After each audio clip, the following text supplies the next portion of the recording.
Our next speaker is the US Ambassador Peter Hoekstra. Ambassador Hoekstra was born in Groningen in the Netherlands and immigrated to the States with his family when he was 3 years old. He became a prominent politician and served as member of Congress for 18 years.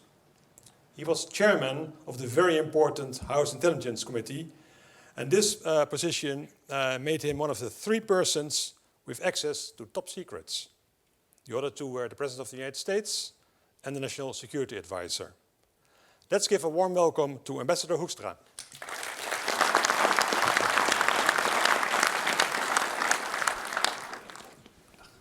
Thank you.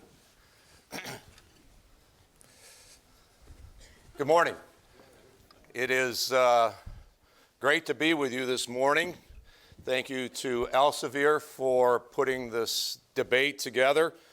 It is an honor to be on the stage with the minister, with Jaap, with my friends in Parliament, to have a great defense debate. Actually, what I find is that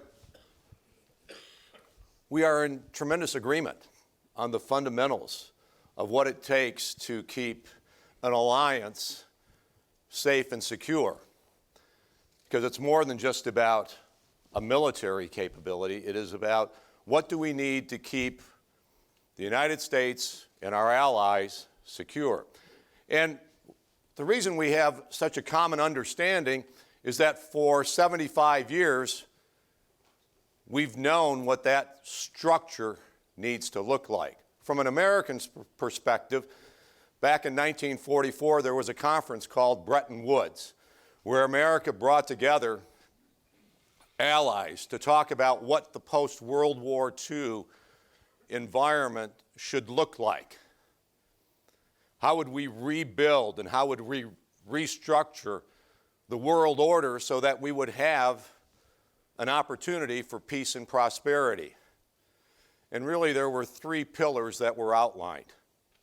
The first pillar is, and that's the nature of Bretton Woods. Those of us that share common values, common ideals, a respect for democracy, human rights, freedom, markets, and those types of things, we needed to come together as allies to defend our values. The second pillar was we need strong, vibrant economies. That is why in Bretton Woods and after World War II, the United States opened up our markets to Europe.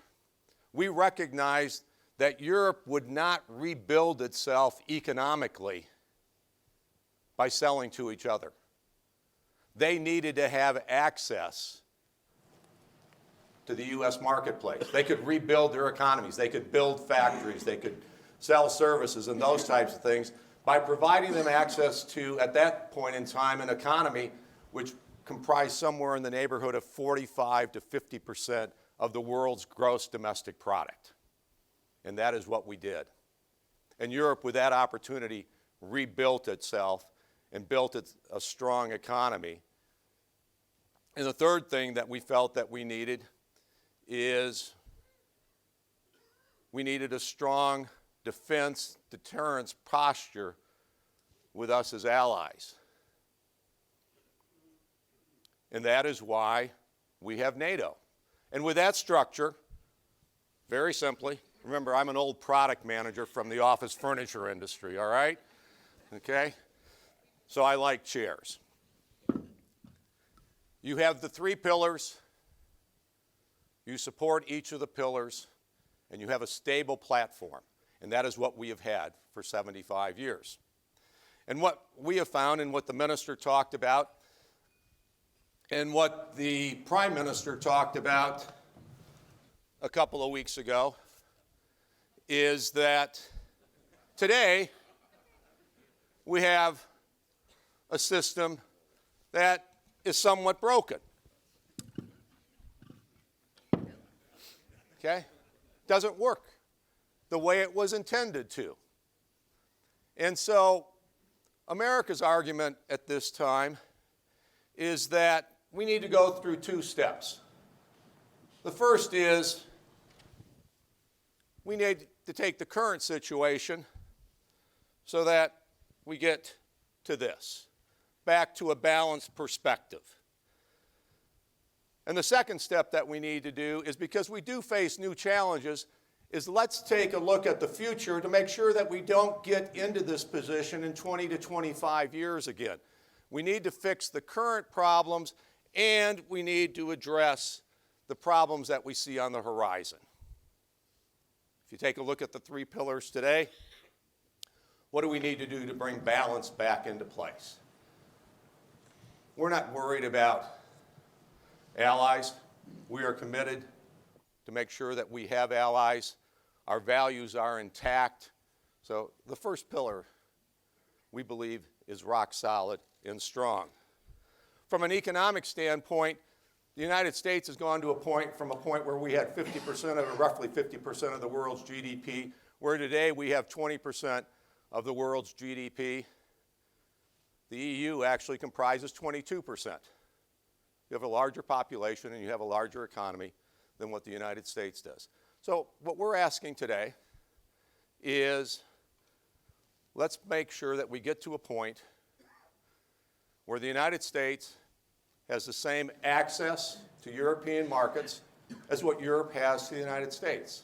Sure, it has evolved over 75 years, but we believe that at this point in time, we don't have the same access to Europe that Europe has to the United States. Let's level that playing field, and preferably, let's make this the freest and most open marketplace, the transatlantic marketplace between North America and Europe. We need this to be the strongest. So we want to level it, but if we can reduce tariffs and reduce non-tariff barriers and almost make them non-existent, that would be our preference.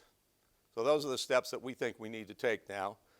In terms of defense, in 2014, NATO went through the process, and all the NATO members agreed that by 2024, they should be spending 2% of GDP on national security.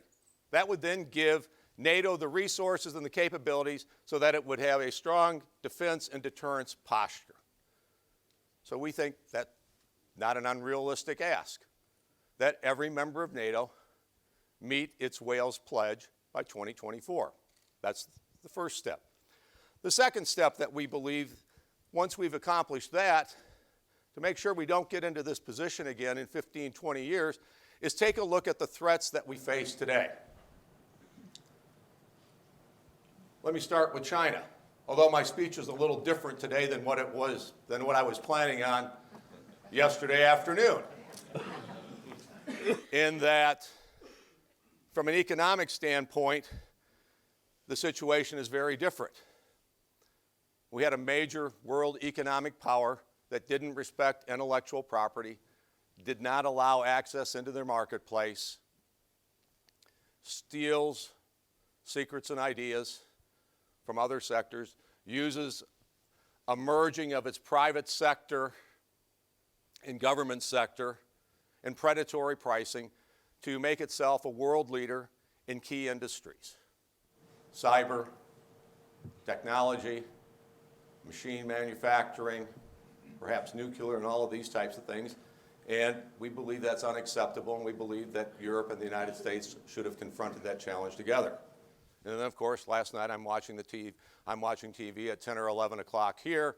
It's after 4 o'clock in the United States, and there's the president in the Oval Office announcing that we have a major agreement with China on trade, dealing with intellectual property, agriculture, and these types of things. So, I hope that this is a great start.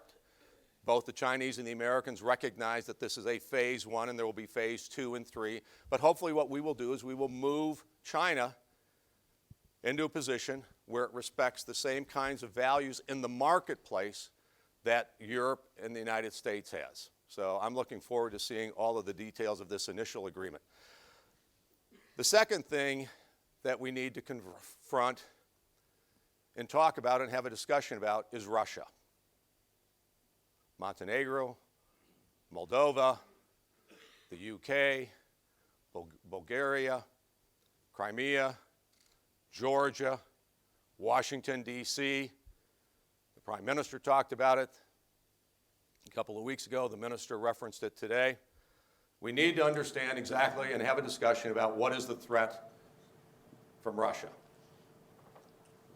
There was I have trouble saying this, the New York Times is not necessarily the most read newspaper by Republicans in the United States, but they had an article a couple of weeks ago talking about the threat from Russia and its nature of hybrid warfare to destabilize the West.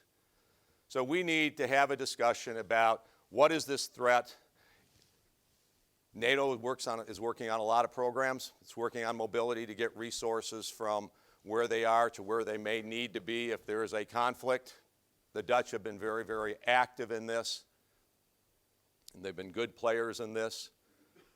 But is NATO prepared to deal with the Russia and the threat that we have today? Are we prepared to deal with a hybrid attack that may use propaganda, that may use cyber, that may use military, and those types of things? The head of MI6 in Great Britain asked the question in the article of the New York Times is, does Russia have any limits? Well, they will have limits when they know we have a strong defense and a deterrence to what their activities may be. It is a discussion that we need to have as allies as part of making sure that we have strong unity, that we have a strong economy, and that we have a strong defense and deterrence against the threats that are out there. That is the proposition that the United States puts forward, and that is the discussion that we want to have with our friends in terms of what are we going to do to make sure that we can give to our kids and grandkids the kind of peace and prosperity that we have had over the last 75 years, and make sure that we continue to have that same peace and prosperity over the next 75 years. And we need to build and maintain these three pillars. So with that, I look forward to having a discussion and whatever questions or comments you may have. Thank you. Applause.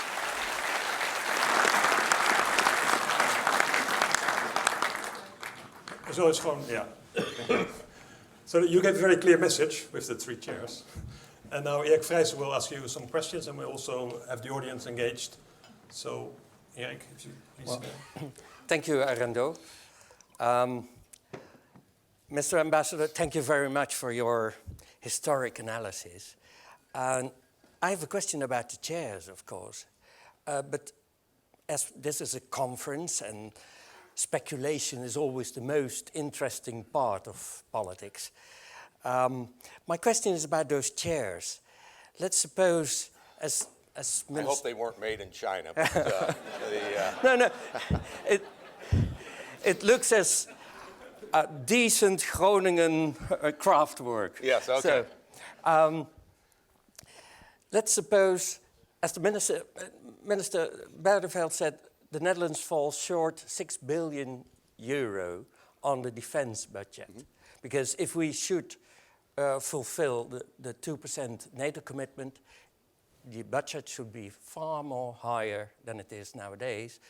But let's suppose the Dutch economy starts falling down, and the national income is now €800 billion. Let's say it drops by 25%, which would not be fully theoretical, but let's suppose it drops with €10.6 billion. The Dutch government would fulfill on its 2% commitment. And let's suppose another hypothetical situation. That is a strategy the Dutch government could use to get to 2%. Could use. As a politician, I would not recommend them embracing that strategy, but that is one they could use. If, for instance, the economy starts to grow, and it grows more than 25%, and the budget stays on 1.3%, you would have your 6 billion euro extra, and the total defense budget would be 16 billion. So in which case your shares would be more stable? The 2% or the 16 billion?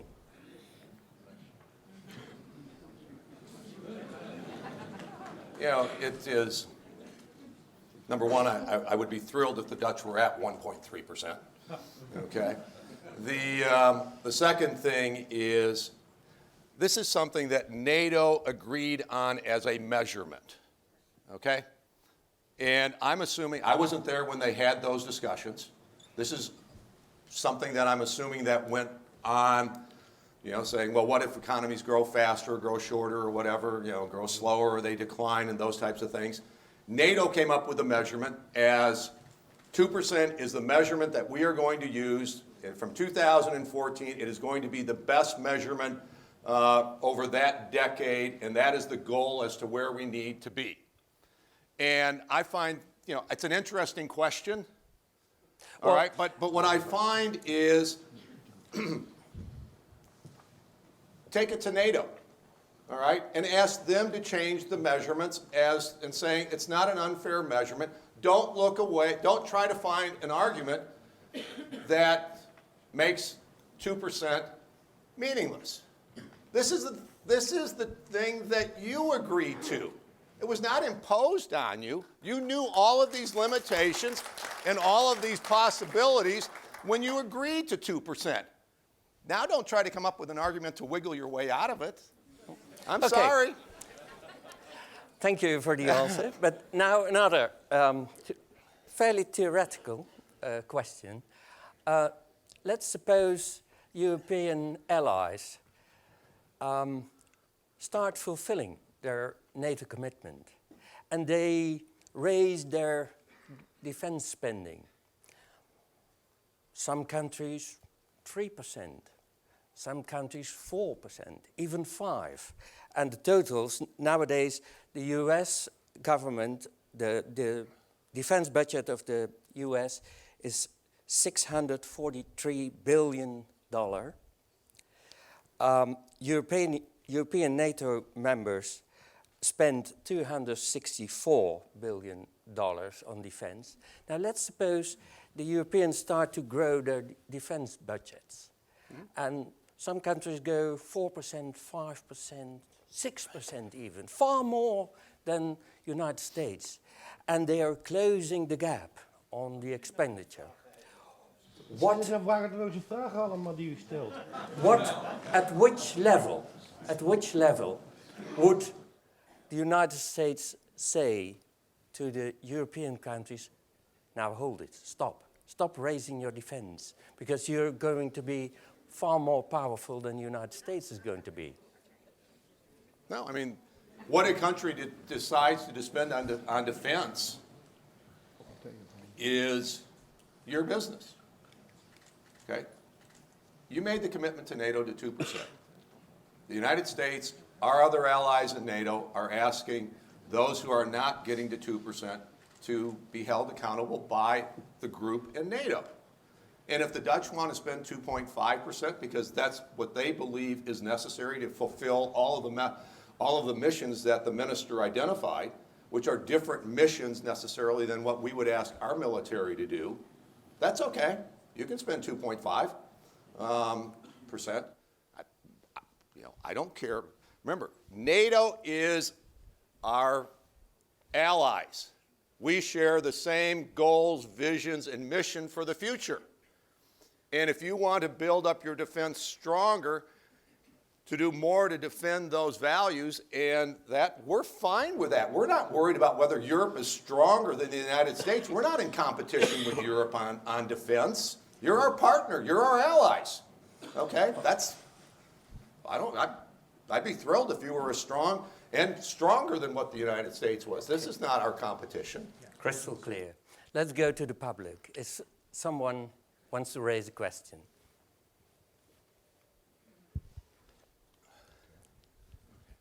Thank you. My name is Eric de Monk, Mr. Hoekstra. How are you doing? Okay? Because first time we met in Newsport, you said to me, you looked me in the eyes, how are you doing? I thought, what, do we know each other? We didn't know each other, but it's American culture to do so. And when I was in Boston after that in July, I learned that's American culture. And that's what I want to talk about, because as you said, the third priority of threat is, the second priority is Russia. And what I want to say is we do not understand the Russians. And that's a problem, because we're always talking about inside, what should we do, how much money should we spend, but actually we should use politics and diplomatics to manage the threat of Russia, as it is a threat. So what I wanted to say and give an advice, why don't we use the Arctic Bond? When I was last week in north of Sweden, I thought these people could understand the Russians, because there is some other point. I think the Americans are far, far more away from the Russian culture than we Europeans are. And our plans and our money we spend are based on these things of structure and understanding of cultures. Yeah. So as I once said to Mr. Hoekstra, why don't we invest in the Russian culture to understand people? No argument for me. All right? I find that, and we found this, as the West, we have found this a couple of times. We found this in Iraq. We found this in Northern Africa, that if we had listened to the region more closely as to what they would say, what they predicted would happen as a result of activities that we took that happened in Iraq and Libya, and if we had listened closer to the people who live in the neighborhood, we might have made different decisions. And I don't see, I would have no argument at all. Those people who live and understand Russia are people that those of us who are further away from should spend a lot of time talking to, so they should listen to our viewpoints. We should listen to their views and come up with a strategy to confront that threat. The bottom line is, do we believe there's a threat or not? But it looks locked up, the situation with What's Russia. that? It looks as it is locked up, the situation with Russia. Baltic states, rockets in Kaliningrad. Yeah. I mean, the U.S. is not locked up. We're more than willing to talk with people who understand it, and we're learning each and every day. There's a question here on the fort. Yeah. Without microphone.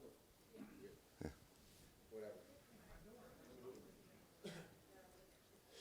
Whatever. Thank you, Ambassador. My name is Richard van Ekelen. I'm a lawyer and also reserve officer in the armed forces here in the Netherlands. It was a while ago when President Obama said the US is pivoting towards Asia in terms of its strategic interests. And we know that lots of things are happening there, also in the military and military threats and military situation. Do you expect the European NATO countries to be more involved in the Chinese theater? Thank you. You know, I think again, that will become a decision of NATO. But the first responsibility for NATO is the defense of Europe and the defense of North America collectively. And then NATO will have to move through and make the decisions as to where else it will want to be involved. Okay? And I think at least you could come up with some areas where you might want them to be involved. You know, again, out of Bretton Woods came the concept that we want freedom of navigation around the world because we believed in commerce. It's important to the Dutch, it's important to the United States. You know, freedom of commerce around the world and shipping may be something that NATO would say, okay, we have a responsibility and a capability. We have a responsibility. We need to develop the capability to go there. But I mean, right now we're even having NATO's not making a decision on the Straits of Hormuz. The United States is taking that on primarily on its own. So let's take care of first. Let's first get back to this, and then let's talk about other capabilities where we need to move to. Laatste vraag. Last question. The gentleman on the third. My name is Jan Wind, Royal Society of Engineers. In the beginning, Mr. Ambassador, you said for your speech that you want to create a tariff-free zone between Europe and the United States, the largest free economy.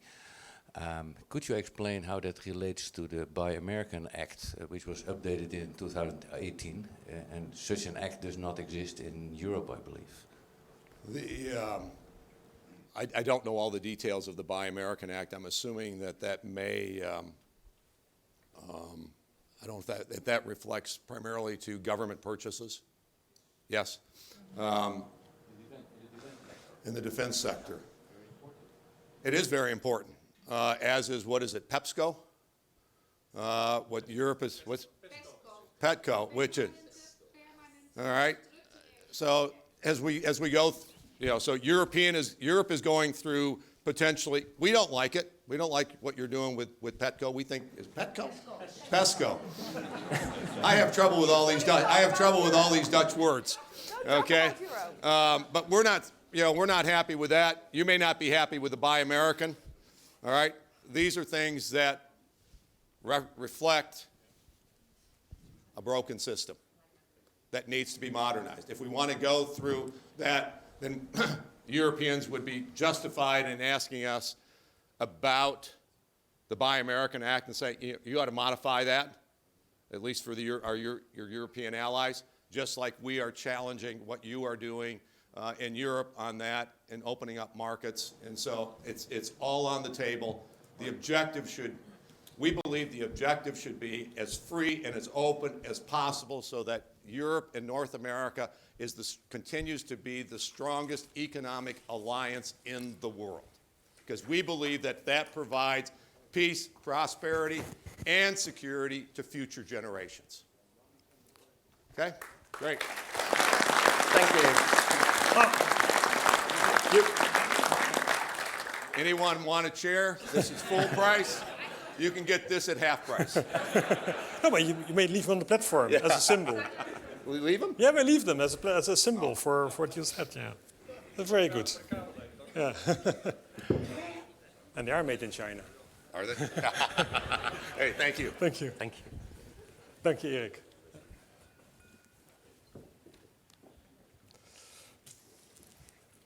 Good speech.